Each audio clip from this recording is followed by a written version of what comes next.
अभी मेरे मुख्यमंत्री को बोल दीजिए भैया कि इंडिया अलायंस की एक बैठक है, संभवतः आपको संयोजक बनाया जाएगा, नंगे पांव दौड़े हुए जाएंगे उस बैठक में। और बिहारी होने के नाते जिन उम्मीदों के साथ हम अपने प्रदेश को आगे बढ़ता हुआ देखना चाहते हैं, उन उम्मीदों के कुछ और समीप हम लोग पहुंचे, ये उम्मीद करता हूं, ये अपेक्षा रखता हूं। पर जब ये उम्मीद हम लोग अपने प्रदेश से जोड़कर देखते हैं तो निराशा तब हासिल होती है जब ये महसूस होता है कि हमारे प्रदेश का नेतृत्व सिर्फ और सिर्फ अपनी महत्वाकांक्षाओं को लेकर आगे बढ़ रहा है, ना कि बिहार को आगे लेकर जाने की सोच रहा है। मेरी समझ के परे है, दशकों से क्या मतलब सदियों से देश में चुनाव होते रहे हैं, हमारे प्रदेश में चुनाव होते रहे, पर मैंने कभी ऐसा अनुभव नहीं किया कि किसी राज्य का मुख्यमंत्री चुनाव में इतने व्यस्त हो जाएं कि वो अपनी जिम्मेदारियों को निभाना तक भूल जाए। आप पिछले 1 साल से लगभग इस बात को नोटिस कीजिएगा कि मेरे मुख्यमंत्री की एक मुख्यमंत्री के तौर पर और एक गृह मंत्री के तौर पर उनकी जो जिम्मेदारियां होनी चाहिए, उनसे वो पूरी तरीके से अपना पल्ला झाड़ चुके। और अगर उनका ध्यान किसी पर केंद्रित है तो सिर्फ और सिर्फ चुनाव को लेकर, अपने गठबंधन को लेकर, अपने पदों को लेकर, कि उनको संयोजक बनाया जाएगा नहीं बनाया जाएगा, वो इंडिया अलायंस में रहेंगे कि वो इंडिया अलायंस में आएंगे, सिर्फ इन बातों को लेकर ही चर्चा हो रही है। और अफसोस ये कि इस दौरान कई ऐसी जिम्मेदारियां थी एक मुख्यमंत्री के तौर पर, प्रदेश के गृह मंत्री के तौर पर, जिसका निर्वहन उनको करना चाहिए था, जो पूरी तरीके से जिसको उन्होंने नकारा। नववर्ष की शुरुआत के साथ पुनः बिहार में हत्याओं का, अपराध का पुनः ग्राफ चढ़ने लगा और उस पर पुनः एक बार हमेशा की तरह मेरे मुख्यमंत्री खामोश दिखाई देते हैं।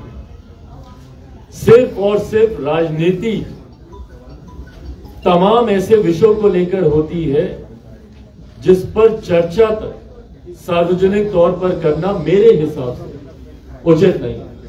ये एक ऐसा साल है जो 2 कारणों से बहुत ज्यादा महत्वपूर्ण है, जहां यकीनन एक तरफ देश में चुनाव है, ये एक बहुत बड़ा महत्वपूर्ण इस साल में होने वाला एक इवेंट है, और उसी के साथ ये साल एक ऐतिहासिक साल है, क्योंकि इस साल सदियों से लंबित एक सपना, देश की एक बड़ी आबादी का एक सपना इस साल की शुरुआत में पूरा होने जा रहा है। राम भक्तों की लंबे समय से आस्था रही है कि अयोध्या में भव्य राम मंदिर का निर्माण है। अफसोस इस बात का रहा कि इस विषय को लेकर दशकों से सिर्फ और सिर्फ इसके ऊपर राजनीति होती रही, जो कि नहीं होनी चाहिए। राम मंदिर को हर चुनाव में सिर्फ मुद्दा बनाया गया, राम मंदिर निर्माण को लेकर तरह तरह की बातें कही, पर हकीकत है कि इसको लेकर सांप्रदायिकता तो खूब फैलाई गई, पर कभी भी इसके निर्माण को लेकर कोई ठोस कदम नहीं उठाया गया। पर आज जब ठोस कदम उठा लिया गया है और न सिर्फ मंदिर का निर्माण कार्य पूरा है, बल्कि आगामी 22 तारीख देश के प्रधानमंत्री जी के द्वारा उसका उद्घाटन किया जा रहा है, रामलला की मूर्ति की वहां पे स्थापना की जा रही है, प्राण प्रतिष्ठा उसकी की जा रही है। इसको भी लेकर अब अलग अलग तरीके की राजनीति हुई। एक लंबा समय तो पहले इसके निर्माण को लेकर राजनीति हुई, अब इसके उद्घाटन को लेकर राजनीति हो रही है। किसको निमंत्रण दिया जा रहा है, किसको निमंत्रण नहीं दिया जा रहा है, इसको लेकर जिस तरीके की बयानबाजी चल रही है, और ये मेरी समझ के परे है कि बिहार के नेताओं को, बल्कि आपको तो खुश होना चाहिए भैया। हम लोग माता सीता के प्रदेश से आते हैं, सीतामढ़ी हमारे ही प्रदेश का हिस्सा, हम लोग को तो और खुश होना चाहिए कि एक भव्य राम मंदिर का निर्माण हो रहा है, उतना ही खूबसूरत माता सीता का मंदिर हम लोग सीतामढ़ी में भी बनाए। पर जिस तरीके से बयानबाजी होती है और सनातन को आए दिन टारगेट करना जो एक फैशन बनता जा रहा है, और जिसमें प्रमुख भूमिका तमाम इंडिया अलायंस के घटक दल निभाते हैं, ये हम लोग की समझ के परे। कभी सनातन धर्म को डेंगू मलेरिया जैसी बीमारियों के साथ जोड़कर उसके खात्मे की बात की जाती है साउथ की पार्टियों के द्वारा, उस पे इंडिया अलायंस के तमाम घटक दल खामोश रहते हैं। और हद तो तब पार हो जाती है जब बिहार के ही क्षेत्रीय दल के नेता और इनके मंत्री एक के बाद एक विवादित बयान देते हैं। इनके शिक्षा मंत्री, जिनका काम शिक्षा विभाग को बेहतर करना है, वो कुछ समय पहले कहते हैं कि भैया रामचरितमानस नफरत फैलाने वाला ग्रंथ है, इसको जला देना चाहिए। कल वो कहते हैं कि मंदिर गुलामी का रास्ता है, जबकि हकीकत है कि पूर्णता, और मैं सिर्फ हिंदू धर्म की ही बात नहीं कर रहा, मुसलमान हो, सिख हो, ईसाई हो, जैन हो, क्रिश्चियन हो, बुद्धिस्ट हो, कोई भी धर्म हो, ये सिर्फ और सिर्फ व्यक्तिगत आस्था का विषय है। ये मेरे और मेरे भगवान के बीच की बात है। ये एक व्यक्ति और उसके आराध्य के बीच की बात है। इसमें किसी राजनीतिक दल, किसी राजनेता का इसमें क्या लेना देना भैया? और क्या बिहार के शिक्षा मंत्री और इन नेताओं को, इन महागठबंधन के लोगों ने सिर्फ इस तरीके की बातें कहने के लिए रखा है? क्या असर पड़ेगा आने वाली पीढ़ी पर इसका? देश ने एक लंबा दौर देखा है जहां पे सांप्रदायिकता की आग लगाकर देश को जलाने का भी काम किया गया। और मैं सिर्फ हिंदू मुस्लिम की बात नहीं कर, मैं सिख दंगों की भी बात कर रहा हूं, मैं विभिन्न और दंगों की भी बात कर रहा हूं। उससे क्या हासिल हुआ किसी को? क्या देश का इंफ्रास्ट्रक्चर उससे बढ़ गया? क्या देश की इकोनॉमी उससे बेहतर हो गई? क्या देश हमारा विकसित देशों की श्रेणी में आकर खड़ा हो गया? किसी को क्या हासिल होता है इस बंटवारे की राजनीति से? और ऐसे में जब एक प्रदेश का मंत्री इस तरीके के बयान देते हैं, क्या ऐसे मंत्री को ऐसे पद पे रहना चाहिए? और वो भी शिक्षा मंत्री, जिनकी जिम्मेदारी अपने शिक्षा विभाग को बेहतर करने की। हम सब बिहारी हैं, दिल पर हाथ रखकर बोलें कि 19 साल से ये प्रदेश के मुख्यमंत्री हैं, लंबे समय से जिस दल के ये नेता हैं, जिस दल से ये मंत्री बने हुए हैं, लंबे समय से उस दल को भी प्रदेश का नेतृत्व करने का मौका मिला, राष्ट्रीय जनता दल को। क्या बिहार विकसित राज्य बन गया? क्या इन लोगों ने शिक्षा में तमाम जरूरी सुधार इन लोगों ने कर दिए? कल हम बछवाड़ा गए थे, उन पीड़ित परिवारों से जाकर मिले, पर जब हम बछवाड़ा में वहां पर गए, वार्ड नंबर 9 में, वहीं पर जहां उस परिवार से हम मिल रहे, ठीक पीछे एक विद्यालय था। कल हम अपने सोशल मीडिया हैंडल पे भी हम उसका वीडियो डाले। टीन का ऊपर वो छप्पर डला हुआ है, उसके नीचे जमीन पर ठंड के समय में जमीन पर बच्चे बैठकर वहां पे पढ़ाई करने के लिए मजबूर है। क्या हमारे शिक्षा मंत्री को बिहार की ये, क्या शिक्षा मंत्री की ये जिम्मेदारी नहीं है कि वो जाए, कम से कम वहां पे भवन तो बनवा दे? कौन नहीं जानता भैया कि बिहार में शिक्षा के क्या हालात है? और यही कारण है कि आज भी मेरे बच्चों को कोटा जाना पड़ता है पढ़ाई करने के लिए। अगर बिहार में अगर ये व्यवस्था होती तो क्यों मेरे बच्चे बाहर जाते पढ़ाई करने के लिए? क्यों दूसरे प्रदेशों में जाते कॉलेज या हायर एजुकेशन के लिए? बिहार नालंदा यूनिवर्सिटी, जिससे हम लोग फख्र गर्व करते नहीं थकते थे, आज भी G20 देशों का समिट होता है, तमाम देशों के राष्ट्र अध्यक्ष आते हैं, तो हमारे प्रधानमंत्री उनके साथ तस्वीर नालंदा यूनिवर्सिटी के बैकड्रॉप के सामने खिंचवाते हैं। और उस राज्य में शिक्षा व्यवस्था ये है, और ये शिक्षा मंत्री अपना ही ज्ञान दे रहे हैं। इतना ही ज्ञान इनके पास है तो किसी दूसरे धर्म के जाके धर्मगुरु क्यों नहीं बन जाते?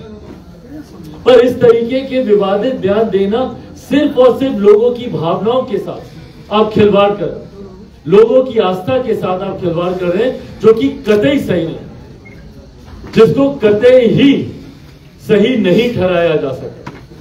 और इस आपत्ति को दर्ज कराना जरूरी है।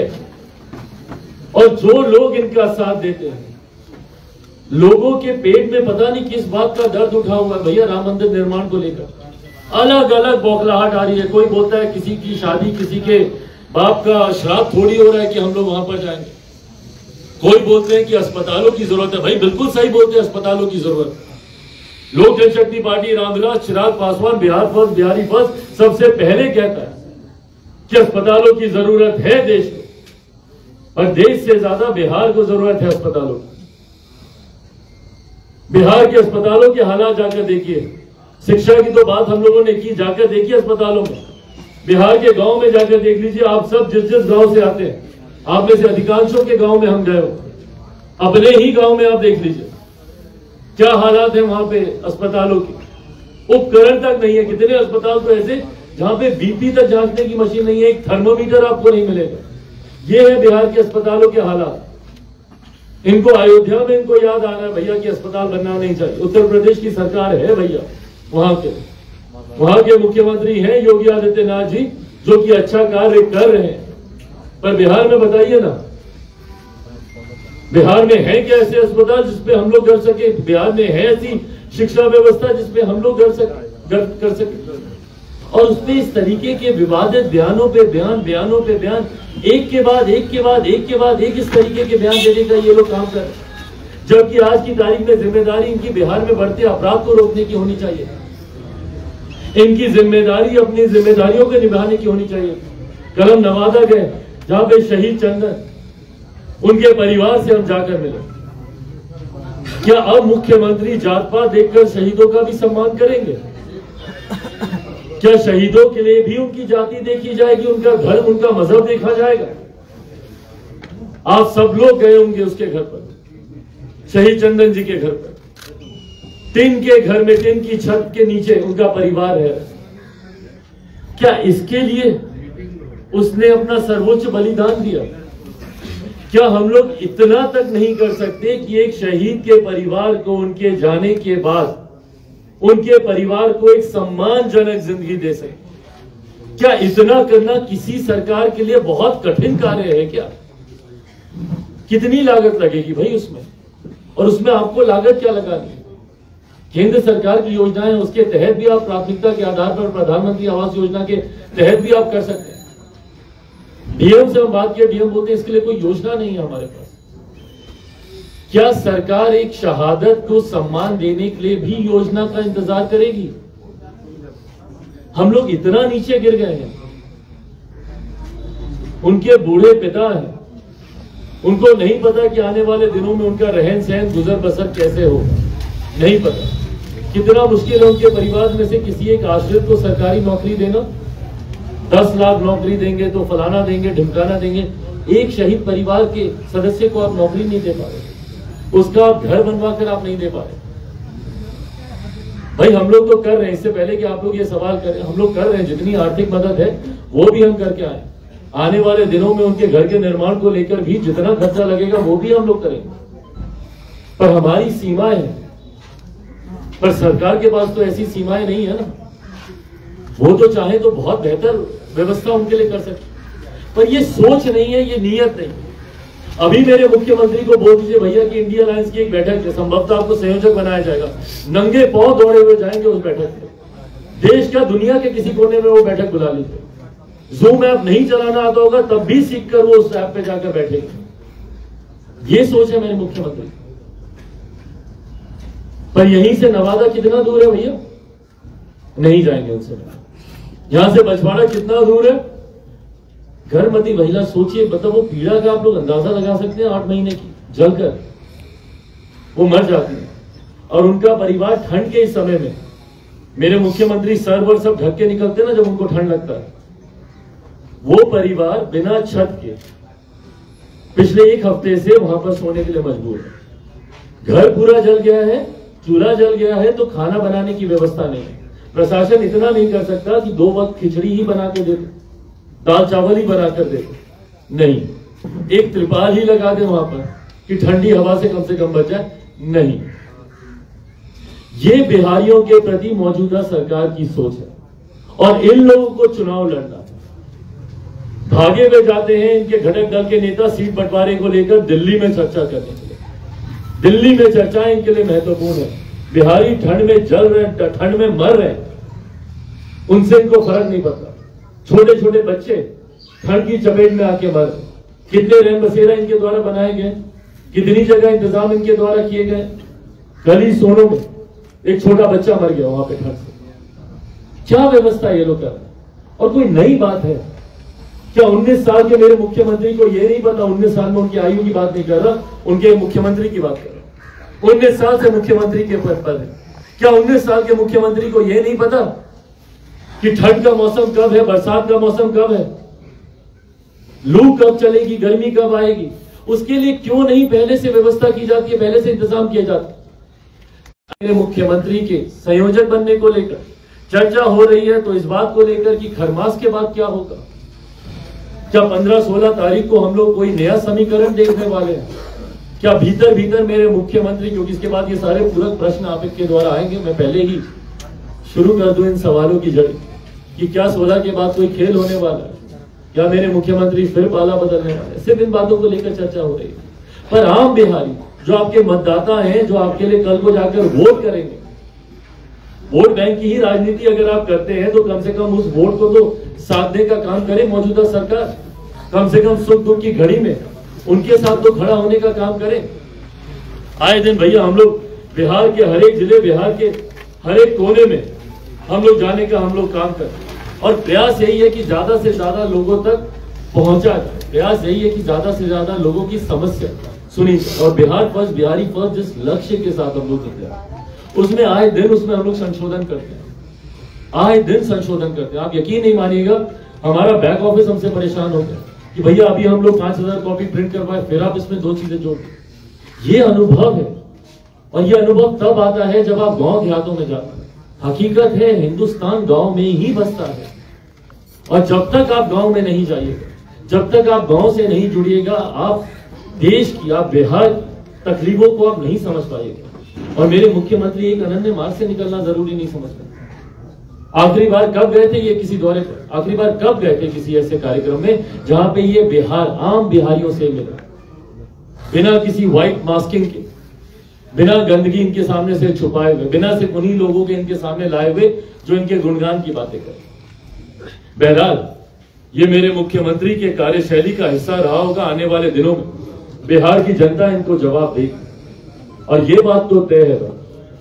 और ये मैं इसलिए नहीं कि एनडीए गठबंधन का हम लोग हिस्सा हैं, ये बात तय है कि आने वाले समय 2024 में जब लोकसभा के चुनाव होंगे, बिहार में महागठबंधन, हमको नहीं पता इनका एनडीए अलायंस बनेगा कि नहीं बनेगा, पर कम से कम महागठबंधन चलेगा। इतना जरूर तय है कि महागठबंधन एक भी सीट बिहार में नहीं जीत पाएगा। 2019 में जरूर किशनगंज की एक सीट ये लोग जीतने में लोग कामयाब रहे थे, इस बार 40 की 40 सीट एनडीए गठबंधन जीतेगा, उसमें कहीं कोई संदेह नहीं। और मेरा ये दावा बिहार में हर एक जिले में, परसों हम लोग का मधुबनी में कार्यक्रम था, वो तस्वीरें आप लोगों ने देखी हो, जिस तरीके से इस ठंड के बावजूद जिस तरीके से बिहार फर्स्ट, बिहारी फर्स्ट को समर्थन मिल रहा है।